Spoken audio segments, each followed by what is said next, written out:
సూరంపల్లి గ్రామం సమరత సేవా ఫౌండేషన్ ఆధ్వర్యంలో అమ్మవారికి ఆషాఢమాస సారే వ్యాస మహర్షి జయంతి వేడుకలు గురు పౌర్ణమి ఘనంగా నిర్వహించారు.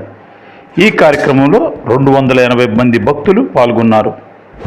ప్రతి సంవత్సరం కృష్ణా జిల్లా సమరత సేవా ఫౌండేషన్ ఆధ్వర్యంలో 30 రోజుల్లో 25 మండలాల్లో 468 గ్రామాల్లో ఈ కార్యక్రమం జరుగుతుందని, ఇంద్రకీలాద్రి ఇలా ఇతర గ్రామాల్లో ఈ కార్యక్రమాలు జరుగుతున్నాయని సమరత సేవా ఫౌండేషన్ గన్నవరం మండల సహా మహిళా కన్వీనర్ రాజేశ్వరి తెలిపారు.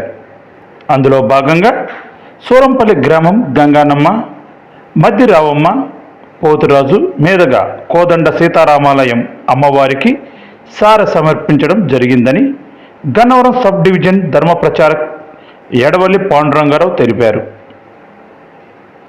మహిళా కమిటీల సహకారంతో భక్తులందరూ ఎంతో భక్తి శ్రద్ధలతో జై దుర్గా నామస్మరణతో సూరంపల్లి గ్రామం శ్రీ కోదండ సీతారామాలయం అమ్మవారి వద్దకు చేరుకున్నారు. ఈ కార్యక్రమంలో సూరంపల్లి గ్రామ కన్వీనర్ మల్లంపాటి వెంకటేశ్వరరావు, గ్రామ సహ convener Bezawada Madhu, Mustabad SC ST committee నెంబర్లు బౌతుల నాగరాజు, మహిళా కమిటీలు, ఇతర గ్రామ భక్త బృందం తదితరులు పాల్గొన్నారు.